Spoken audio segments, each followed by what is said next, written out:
Falcha, you are very welcome to another episode of Mind Your Precious Self. And the topic is personal pampering.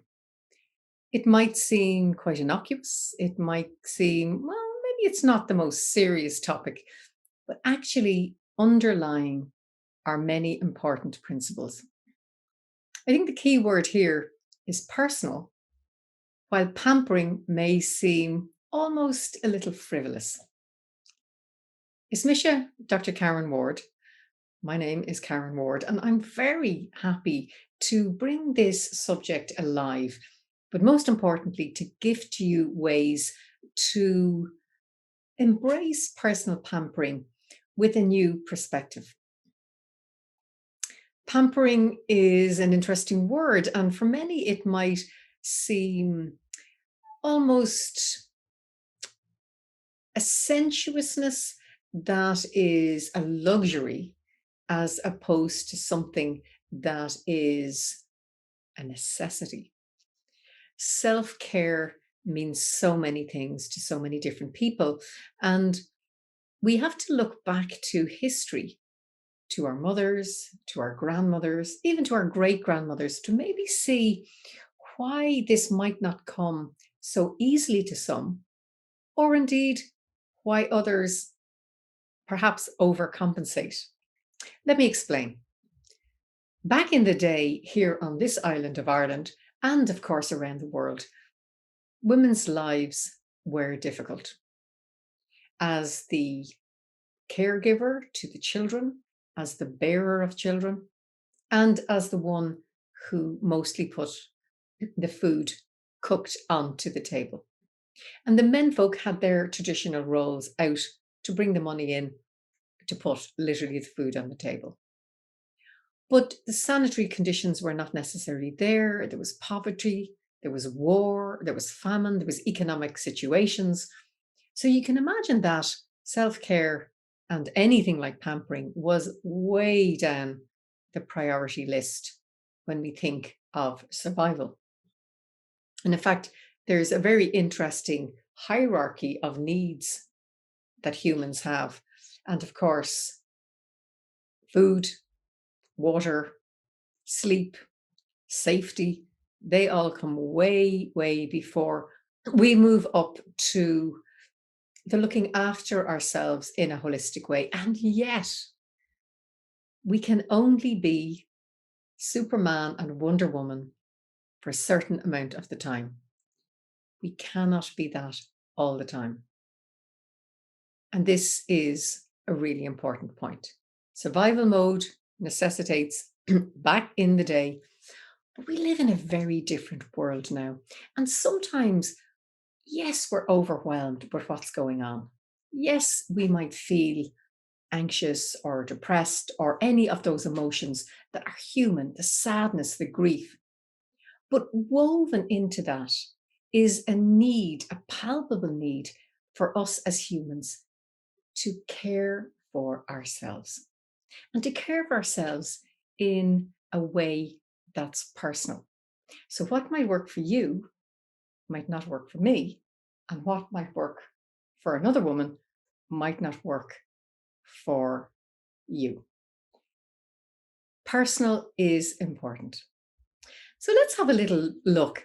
I mean, if we take the body first, I'm sure you'll agree that when you think of the word pampering, there are lots of fabulous ways to pamper our bodies. We could be painting our nails, we might be doing our hair, it might be clothes that we wear. And for me, I know I am very much a long soak in a luxurious aromatherapy bath type gal. For others, it's the power shower. And there's a good example of how for one person, it's the bath, and for another, it's the shower. But if we move to the mind and to the soul, well, then we might have to think a bit about where personal pampering might come in there. But before we move off the body, what is important is to look after ourselves in a way that has, shall we say, an extra benefit.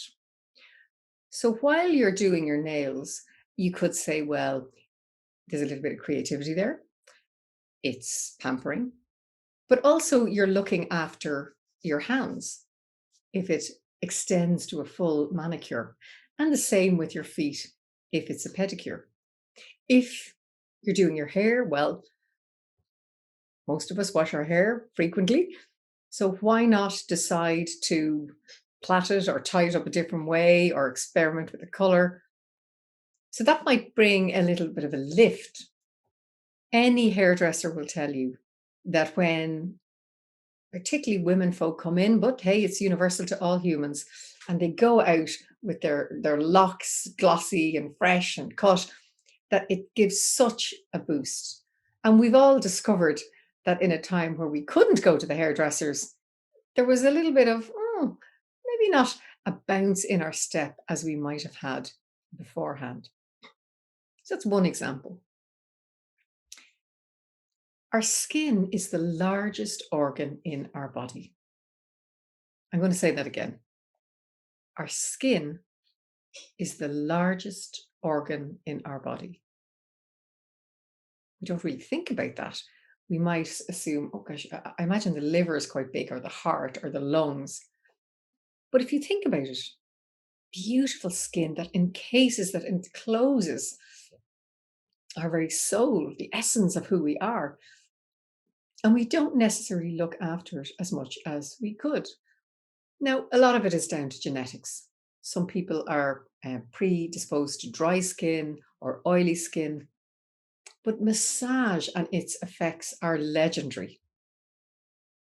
And we often assume that we need to go to a massage therapist, which is wonderful.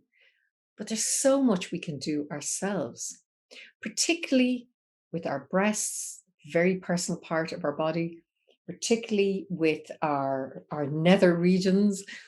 And these are ways of pampering ourselves after our bath or our shower, which we keep clean with, but that we can add in those beautiful aromatherapy oils or creams or gels, and to befriend our body. There's bound to be parts we love and bound to be parts we don't love. But it's lovely to actually celebrate those parts of our body in this way. I'd like to move on now to pampering our mind. Now, again, you're probably smiling to yourself thinking, how do you pamper your mind? Well, exactly.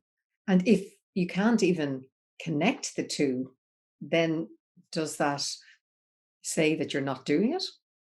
Well, maybe you are, but you don't realize it. So, for example, I absolutely love reading books. I am a big bibliophile, as they call it. And I definitely inherited that from my grandfather and my mother, my aunt, and one of my sisters as well. We're mad into books. They're always, and for me, it gives me solace. It gives me time out. So if I'm reading a book and I'm glued into it, I might go, oh, so I'm not in Paris, which is what the book is about. Oh, I'm in Dublin, or I'm on holidays, or wherever I am. And I become so comforted and inspired by the characters in the book, but also it gives my brain a rest because I'm focused on the characters in the book. Now, equally, I could be at a film. Again, I'm a big theatre and film head. Musical theatre is my delight, but it offers me an opportunity to sit, rest my body, and my mind is transported, pampered, if you will, by the actors on the stage in the film or the characters in the book. I'm sure you'll have heard that there are many who really love to play bridge, to play cards, or to play bingo, Sudoku, these type of games. Now, I suppose bridge definitely and bingo have a very social element in community. Something like Sudoku or a crossword is a solitary affair. But again, there are ways of stretching our mind, of expanding and enhancing and amplifying what we have inside here, but in a pampering way. I'm sure you're definitely smiling now, thinking, doing a crossword, pampering. But it's something that you personally choose to do of your own volition. And of course, it exercises the brain. So that's the dual benefit. It's a pursuit that you like to do, and it keeps the brain well oiled, is the way I would describe it. But if we take it back a little and we recognize that, so distracting our brains gives it a rest. How does that work? Well, let me tell you a little bit. In my work as a counseling psychotherapist, I frequently come across people who have depression, people who have anxiety. And if we take an example of, here's a level playing ground, here's a normal good day. And with depression, you might feel a little bit sad, a little bit down, and you start to spiral down to the point that you might just want to put the duvet over your head. It's like you're walking in treacle. With the anxiety, you're feeling a little bit overwhelmed, a little bit nervous, and suddenly there's a spiral up to, it could be a full blown panic attack. So we go from here down and up. And some of us are even so exotic that we meet back in the middle. So there's a down and an up aspect to it. Our minds are very precious. We need them, but we don't need them to work too hard or to overtake and ignore our beautiful hearts. We are a holistic being, and so often we forget and we think the mind runs the entire show rather than our whole psyche. Our minds need rest. They need to be befriended by us. So, this, if you will, like our personal computer in here, is told, "Oh, you'd be thinking great ideas. It's time to," particularly the logical part of our brain, as opposed to the creative part of our brain, because we have two brain lobes. And it is often said that the left part of our brain is the one that's logical, practical, analytical.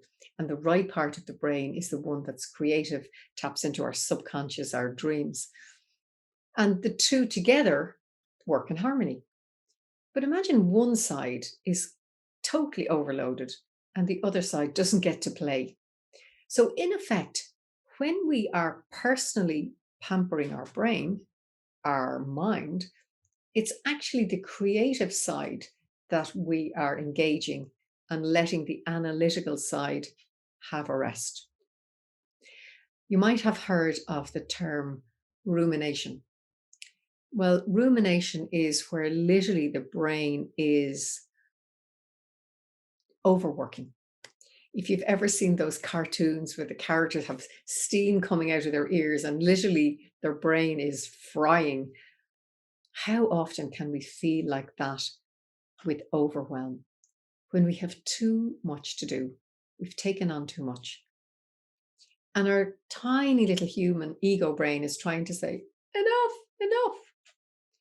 Whereas if we have the personal pampering in there, specifically for the brain, then happy days, there is that sense of balance so that we don't get to the big, oh, it's all very zen like and calm, which is really important.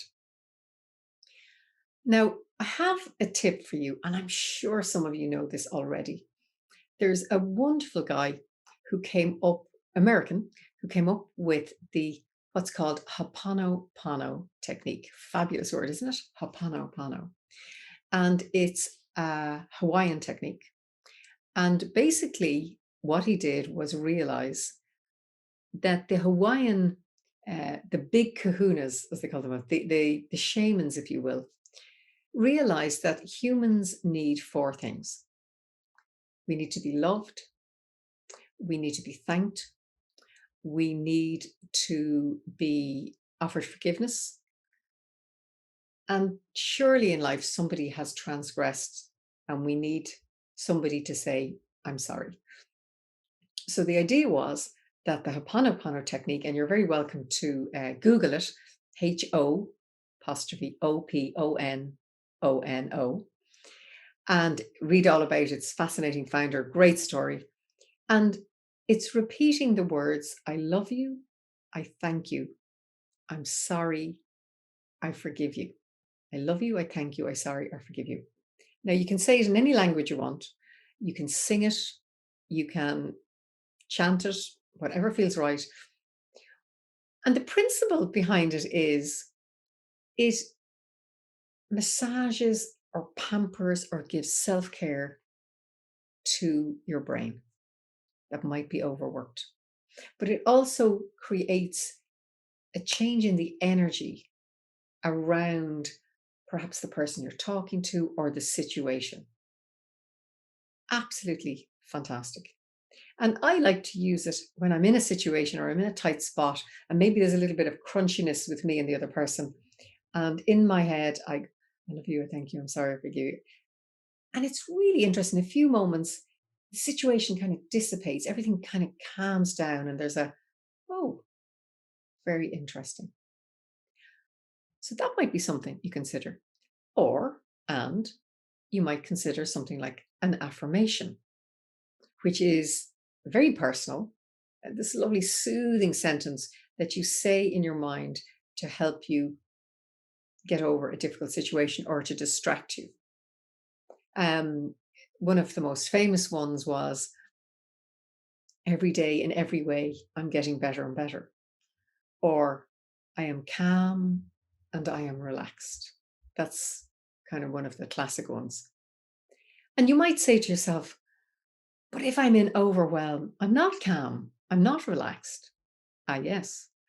But by soothingly talking to your brain, befriending, it's okay, shh, it's all right, it's okay, I'm calm, I'm relaxed. Then the brain and all the little nerve endings in the body gently ease down, bringing what you need. Works like a charm. And of course, I'm with you all the way. You might initially go, really not sure about this, but it works beautifully. And there's something else you can add in to the personal pampering for your brain, which I really like.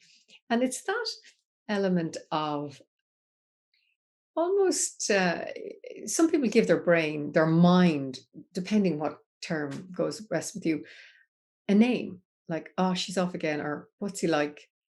And there's a kind of a, it could be the two sides of the brain, the cheeky inner critic, the magical inner coach, these two sides of our brain, one trying to, oh, be careful about that, or remember, did you made that mistake before, versus the other one going, yes, go for it, you can do this, this is something exciting and new, as a way to give ourselves positive self talk, to bring ourselves from high to a nice, low, calm, having a nice normal day, or to bring ourselves up if we're feeling down, to come to a status quo, an equal flowing through our day in the best way possible.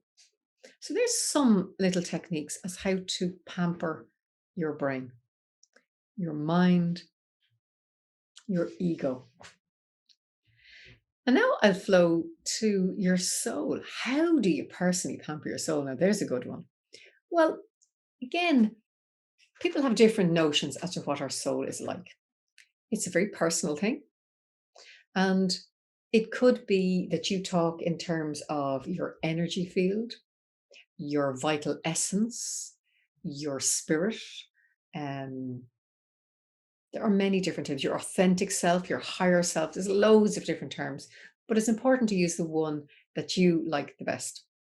And in this way, we can recognize that this very precious part of us needs to be nurtured and pampered. So, how might that happen? Well, again, I'll give you an example, tried and tested over many years. So, my soul is pampered and nourished when I am in nature. And not just walking out the hall door and I'm in nature, but if I am sitting, if I'm lolling about, I'm passively pampering myself. But I can also do it actively. So I might be walking, I might be cycling, I might be actively looking for something, a particular tree or a particular bird in the sky. And both work equally as well. Sometimes you might think, oh gosh, to relax my mind, to relax my soul, surely I need to be lying down with my eyes closed in a yoga class or on a massage table. Well, yes and no, because there's many ways. How often have you seen a magnificent sunset or a stunning full moon? And you're literally there's awe in your voice, there's wonderment in your eyes. That's how we pamper our souls. But rather than it just being something random that might happen when you're out and you suddenly look up and notice the sunrise or the moonrise, how special if you can actually look at your diary or your phone and go, oh, I'm going to have a look at the grand stretch in the evenings that everybody's talking about. In the blink of an eye, it was dark practically at 4 o'clock, and now the sun is setting after 6. And there's that real sense, even in the mornings, whoa, it's much brighter than it was. So these are the times in the day, if you can, to be outside and to really feel those fresh spring energies. And when our heart is in a very peaceful place, because we've looked after ourselves physically, mentally, emotionally, and energetically, then we are open to really see what is around us, to really notice the signs that are always there to bring joy and gladness to our hearts. Because it's so easy to miss them when we get caught up in the minutiae of our day. There was a very funny experiment done here in Dublin, and it was by an advertising company. What they did was, we have a train called the DART, Dublin Area Rapid Transport. I'm so glad I remember that. And it ferries people right along the coast, the east coast of the city into town. And what this advertising company did was they found an owner of a white horse, beautiful white horse. And they asked, and I presume they checked in with the horse, but they basically put a unicorn like horn. So I suppose one of those hairbands the children's wear with a horn. And they put in the horse's mane sparkles, pinky yellowy sparkles, and on the horse's tail and on its fetlocks. And this horse was in the field right beside the DART station for an hour at rush hour. And not one person noticed. Not one person.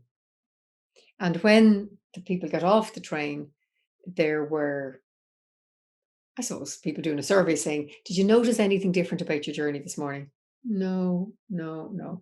And what was really sweet was they were filming the people on the DART and they were all, and nobody noticed, not one. And these would have been hundreds of people. But they did film a little one going to school. This child, can you imagine walking by a field and seeing a unicorn in the field? It was so sweet. And, we can be like those people in the DART, or we can be like the little one with her eyes on, skipping along to school, and she sees the unicorn. And, oh my gosh, magic does happen. And that can gladden our hearts, lift our Celtic souls, and bring a whole new wonderment and awareness to our day. I like to call it a soul moment.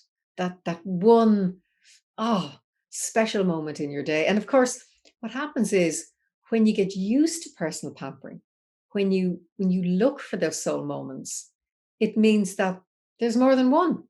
You come across them quite frequently. And you might go, it's 11 o'clock in the morning. That's my soul moment. And then by 2 o'clock, oh, no, that's my soul moment. But hey, you could even have more later on. It's an absolute pleasure to go through this and to see how you can bring that very personal element. I invite you to sit with your feet on the ground, close your eyes, and ask yourself, how do I personally pamper myself? What do I do? Or what would I like to do?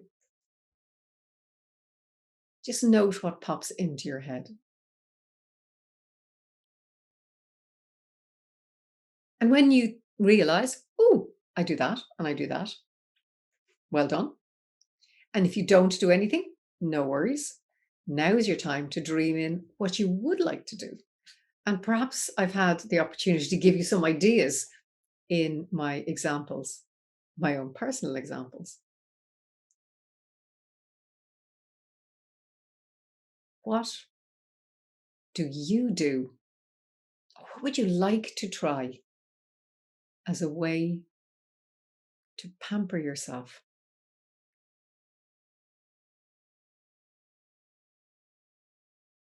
And when you know, slowly blink open your eyes.